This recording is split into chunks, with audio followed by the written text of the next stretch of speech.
총리, 저는 솔직히 총리가 측은하게 느껴집니다. 이 엄중한 시국에 총리의 역할이 전혀 보이지 않습니다. 이렇게 존재감 없는 총리 저는 처음 봅니다. 조지아주 근로자 구금 사태, 미국의 관세 협상 압박, 연이어 터지는 군 사고, 홍수와 가뭄, 대한민국 총리는 도대체 어디 있었습니까? 하긴 어제 보니까 보이시더라고요. 당정대 엇박자 내고 그런다니까 부부싸움 말리겠다고 하면서 어저께 보이더라고요. 부부싸움을 말려놓으니까 오늘 하는 모습들이 참 과간이 아닙니다. 조희대 대법원장을 물러나라고 당에서 쿵 하고 던지니까 대통령실에서 짝 하고 맞습니다. 우리 총리께서도 대법원장 물러나야 된다고 생각하십니까? 대법원장과 사법부에 대해서 국민들이 어떤 점에 실망하고 있는가에 대해서는 잘 알고 있습니다. 아니 물러나야 된다고 생각하십니까? 충분히 말씀드린 것 같습니다. 총리는 얼쑤하고 답한 거네요. 당정대가 쿵짝 얼쑤하고 있습니다. 조희대 대법원장 제가 무엇이기 때문에 물러나야 됩니까? 자기에게 불리한 재판을 했다고 대법원장을 물러나라 하는 정권은 저는 보다 처음 봅니다. 한술 더 떠서 선출된 권력이 위에 있다고 했습니다. 선출된 권력이 헌법 위에 있다고 생각하십니까? 국민이 가장 위에 있다는 국민주권의 원리를 설명하는 과정에서 나온 이야기라고 맥락을 읽었습니다. 그럼 그렇게 이해한다 치고 지금 총리께서도 국회의원 신분이시죠? 그렇습니다. 그러면 국회의 입법권이 헌법적 한계가 있다는 건 분명히 알고 계시죠? 그렇습니다. 그 내용이 어떻게 된다고 알고 계십니까? 글쎄요. 그 말씀을 예를 들어보시죠. 국회의원 신분이신데도 입법을 수도 없이 했으면서도 거기에 대해서 입법권자의 어떤 헌법적 한계에 대해서 그렇게 모르신다면은 앞으로 헌법 제37조 2항을 다시 읽어보시기 바랍니다. 대한민국의 헌법이 유린되고 무너지고 있습니다. 지금 K-팝은 나라를 일으키고 있는데 민주당과 대통령실은 나라의 기본을 무너뜨리고 있습니다. 총리, 최근에 군 사고가 연이어 터지고 있습니다. 정말 귀중한 우리의 아들들이 군대에서 억울하게 사고 당하고 있는데 총리는 뭘 했고 누가 책임지는 겁니까? 군에서의 각종 사고에 대해서는 국방부에서 최대한 함께 국방부 장관과 의논을 하면서 하나하나 대처를 하고 있습니다. 누가 책임집니까? 그것은 국가가 그리고 정부가 근본적으로 책임감을 가지고 대처하고 있습니다. 자, 중대재해처벌법 만든 게 민주당 정권 맞죠? 다시요? 중대재해처벌법. 네. 산재 사고가 일어난 기업을 대통령이 직접 문책했죠. 대통령이 문책했다라기보다는 비판을 했죠. 문책과 비판이 다른 겁니까? 문책은 법적 책임을 가진 차원에서 하는 것이기 때문에 좀 다르다고 봅니다. 자, 최고 경영자가 직접 책임져라. 이게 이재명 정권 철학 아닙니까? 최고 경영자건 아니면은 근로자건 각각 자기의 책임 한도에 맞는 책임을 명확하게 과하지 않게 또 질 것은 지는 것, 그것이 올바른 책임의 원리라고 생각하고 자, 그러면 있습니다. 이번에 군 사건 관련돼 가지고 총리, 대통령, 장관 줄줄이 책임지고 물러나야 되는 거 아닙니까? 한번 말씀해 보세요. 그 내용들을 확인하면서 저희들이 책임 확인하고 있습니다. 책임이 정해지게 되면 중대재해법 논리로 인해서 총리도 책임지고 물러날 생각 있으십니까? 별로 적절한 예가 아니라고 생각하는 것은 의원님께서도 잘 아실 거라고 생각합니다. 자, 총리는 1985년 서울 미국 문화원 농성 사건 핵심 인물이죠. 네, 맞죠? 거기에 관여되어 있습니다. 그렇죠? 저기 앉아 계시는 정청래 대표는 1989년 미 대사관 점거, 폭탄 투척, 방한 미수 사건을 주도한 혐의를 받았죠? 대답해 주시기 바랍니다. 저 때의 일을 지금 국회에서 말씀하시는 것이 어떤 의미가 있는가 생각하고 있습니다. 답변하기 싫다 이 말이죠? 처지가 바뀌어서? 그렇게 답변하기 이해하겠습니다. 싫은 것이 아니라 자, 현재의 정치 상황에 연결시키려는 어떤 논리가 가능할까 생각해 보고 있었습니다. 자, 야반도주 임명한 이것을 강행한 최교진 장관은 천안함이 이스라엘 잠수함이 충돌했다는 황당한 음모론까지 유포했습니다. 그래서 더 나가서 고용노동부 장관이 민노총 출신인데 민노총이야말로 반미 시위의 본산이라고 저는 생각합니다. 간첩단 사건까지 연루된 적도 있었죠. 총리, 이쯤 되면은 이재명 정권의 주요 인사들이 국익의 최대 걸림돌 아닙니까? 미국이 이런 사람들 면면을 보고 대한민국 정권을 판단하는 거 아니겠습니까? 이런 친북 반미주의자들이 떡하고 버티고 있는데 제대로 된 대미 협상이 가능할 리가 있겠습니까? 여기에 대해서 한 말씀 해주시기 바랍니다. 국익의 최대 걸림돌이었던 많은 장관들로 구성되었던 윤석열 내각, 그 시기를 극복하기 위해서 최선을 다하고 있습니다. 동문서답하고 계시는군요. 자, 그러면 지금 미국이 이재명 대통령에게 관세 관련돼서 사인하라고 압박하고 있죠? 협상이 진행되고 있습니다. 지금 안 하는 겁니까? 못 하는 겁니까? 불리한 것을 또는 우리에게 유리한 국익이 최대한 확보되지 않은 상태에서 바로 사인해라 이렇게. 근데 기간이 요청하시는 갈수록 건가요? 자동차세와 부품 관세는 계속 25%로 가고 있죠? 그렇습니다. 이것은 국익에 반합니까? 반하지 않습니까?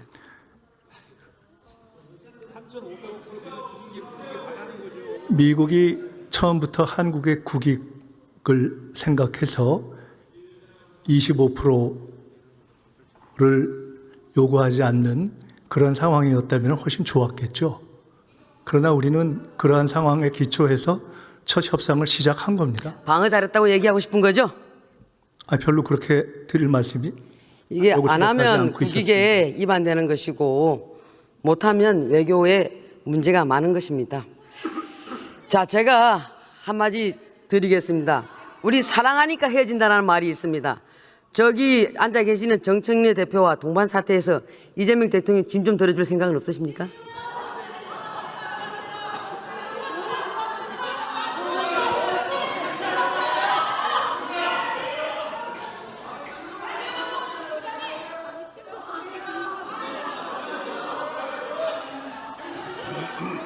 총리님, 임 의원님 지금- 그냥 중간에 추임새로 넣으신 질문으로 생각하겠습니다.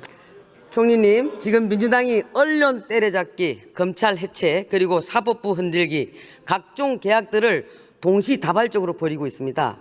제가 보기에는 이재명 정권과 민주당은 두려움에 휩싸여 있는 것 같습니다. 언제 대통령 재판을 제기할지 모르는 판사들이 무섭고, 언제 이 정권의 치부를 파헤칠지 알 수 없는 검사들이 무섭고, 진실에 입각해서 이재명 정부의 실정과 패착을 낱낱이 보도할 언론들이 무섭고, 그래서 지금 사법부, 검찰, 언론에 재갈을 물리는 거라고 저는 생각합니다. 어떻게 생각하십니까? 헌법과 법률에 의해서 이미 재판이 중단되어 있는 상황에서 너무 공상소설을 쓰시는 것 같습니다. 절대 그렇지 않습니다. 한마디로 방탄 계약입니다. 두려우니까, 떳떳하지 못하니까 아예 싹을 잘라버리겠다, 씨를 말려버리겠다, 완전히 해체시켜버리겠다. 이거 전형적으로 독재국가에서 벌어지는 일들입니다. 총리, 이게 이재명 정부의 민낯, 민주당 정권의 민낯입니다. 본인 인생에서 민주화 운동에 하신 것을 제일 사랑스럽게 여기신다고 저는 생각하고 있는데, 근데 왜 총리는 민주주의 파괴하는데 앞장서고 계십니까? 검찰 개혁을 하거나 또는 내란 재판부를 요청하거나 또는 대법관 증언 등등 여러 가지 사안들이 조금 전에 말씀하신 민주주의를 압살한다 하는 것과 어떻게 연관이 되는지 전혀 이해가 되지 않습니다. 근데 많은 국민들이 그렇게 생각하고 계시는 겁니다. 자, 그 다음은 지금 이 정부와 민주당이 선무당 사람 잡듯이 하고 있는 검찰 개혁에 대해서 한번 봅시다. 지금 이재명 정부가 추진하는 이 검찰 개혁의 롤 모델이 이것을 핵심적으로 참고한 사례가 어디고 어느 나라 제도를 롤모델로 삼았는지 알고 싶습니다. 여기에 대해서 한 말씀 해주시기 바랍니다. 우리나라에 지금 진행되고 있는 개혁은 국민들의 경험에 기초해서 국민들의 요구에 따라서 우리의 현실에 맞게 만들어가는 것입니다. 본 의원이 알아보기로는 주요 선진 국가에서는 이렇게 하는 데가 어디에 또 없다고 저는 봤습니다. 미국의 FBI는 어디 소속이죠? 미국 FBI는 지금 어느 부처의 소속입니까?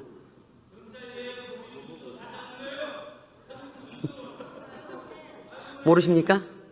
그러면 영국의 중대비리수사청 SFO는 어느 기관입니까? 어떤 기관입니까?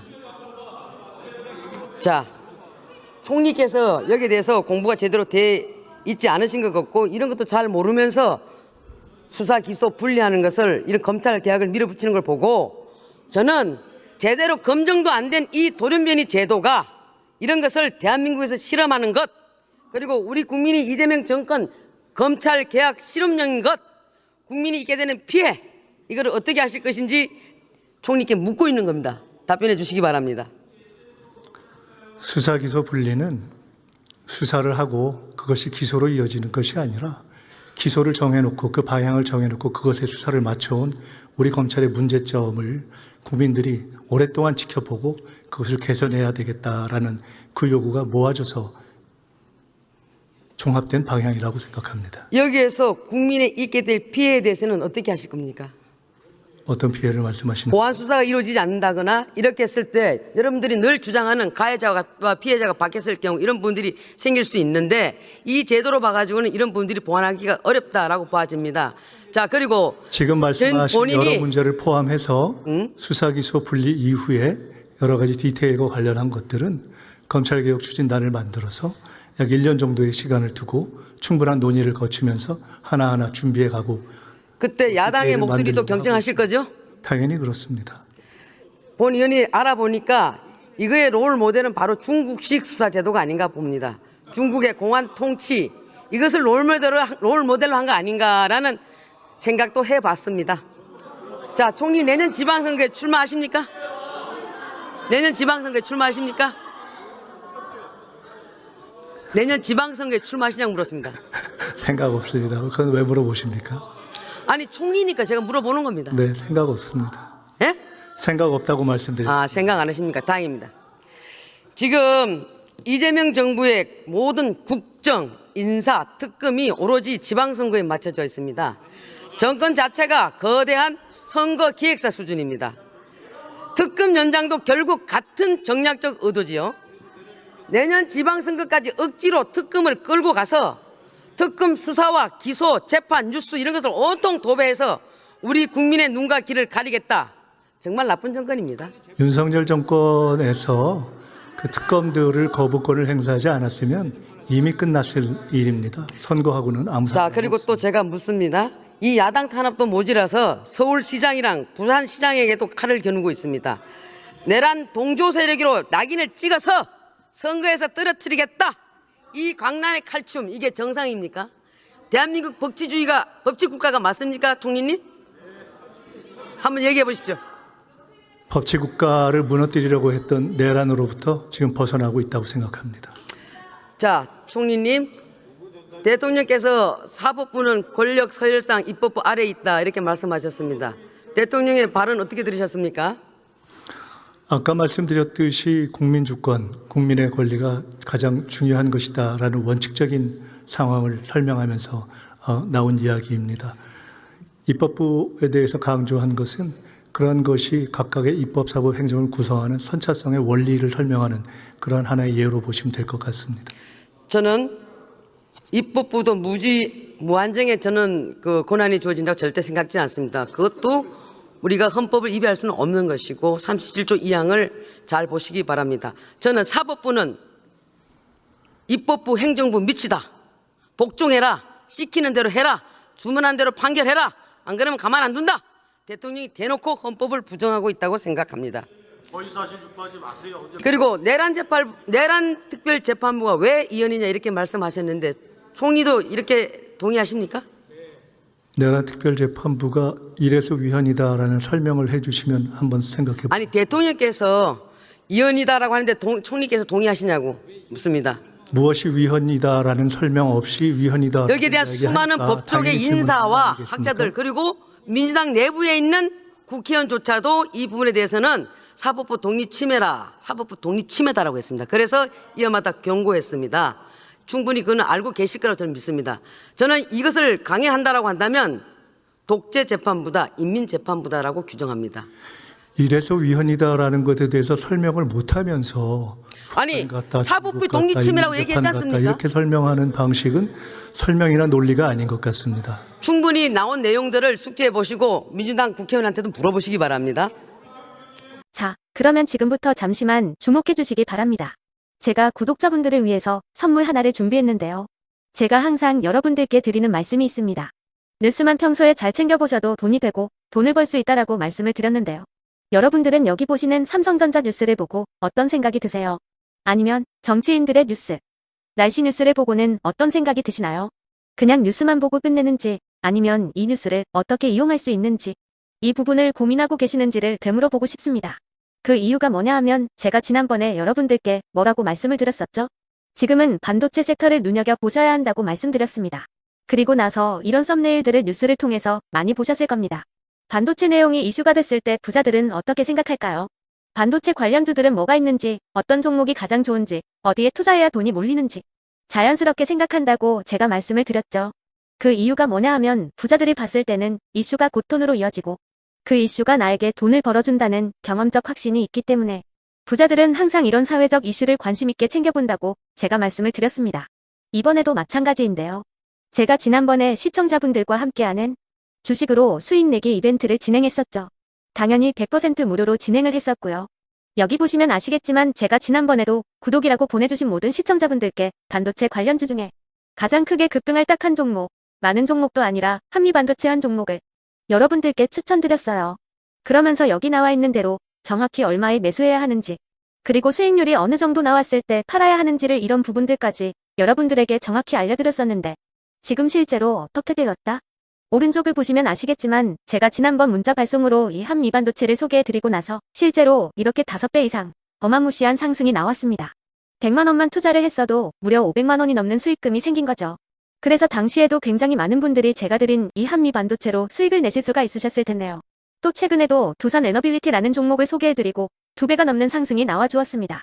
다시 한번 축하드린다고 말씀을 드리겠고 이번에도 마찬가지입니다. 앞으로도 2025년, 2026년 계속해서 기대해볼 섹터는 AI입니다. 그 중에서도 AI 반도체는 그 누구도 부정할 수 없는 미래성장 산업입니다. 그러면 우리가 어떻게 생각해 볼 수 있을까요? AI 반도체 종목 중에 앞으로 크게 대장 역할을 하면서 10배 이상 급등할 수 있는 템베거 종목을 지금부터 열심히 추적해야 한다는 겁니다. 큰 돈을 투자하지 않더라도 월급의 일부분 아주 소액이라도 이 종목을 모아가야 수백 %의 수익률을 손에 쥘 수 있는 것이죠. 지금 여러분이 보고 계시는 이 유튜브 또한 AI 반도체와 아주 밀접한 연관이 있고 반도체야말로 대한민국의 핵심 산업으로 앞으로 더더욱 시장은 성장할 수밖에 없습니다. 또한 현재 이재명 정부는 코스피 5천을 공약으로 상법 개정까지 단행하면서 우리 주식시장을 살리려고 많은 노력을 다하고 있습니다.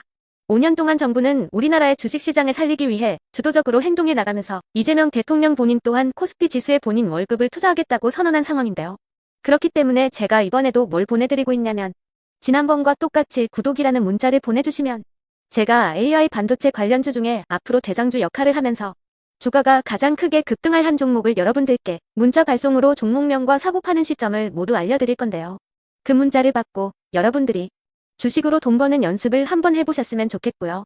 혹시라도 나는 주식을 하지 않는다 하시는 분들은 주변에 주식하시는 지인분들에게 말씀을 해주셔도 되고요. 아니면 연세가 있으셔서 투자가 어렵다 하시는 분들은 이 종목을 자녀분들에게 한번 사봐라, 이걸로 한번 수익을 내봐라 이렇게 조언을 해주실 수도 있는 거겠죠. 그래서 지금 이 영상을 보시는 시청자분들 중에 나도 이번 종목이 좀 궁금하다 하시는 분들은요. 누구나 상관없이, 그리고 어느 시간대나 상관없이 부담 없이 010-2250-0333번으로 구독이라는 문자 보내주시면 제가 이번에도 똑같이 무료 추천 급등주 문자를 보내드리겠습니다. 이해되시겠죠? 제 번호 010-2250-0333번으로 구독이라는 문자 보내주시면 여러분들이 직접 이슈를 통해서 돈 버는 연습을 해보실 수가 있는 거고 제가 돈을 받는 것도 아니고 투자를 대신해 드리는 것도 아니기 때문에 부담 없이 신청해 주시면 되는 겁니다. 그리고 수익이 나면 저는 다른 것은 하나도 바라지 않습니다. 제 채널에 구독, 좋아요 한 번씩만 눌러주시라 이렇게 다시 한번 말씀을 드리겠습니다.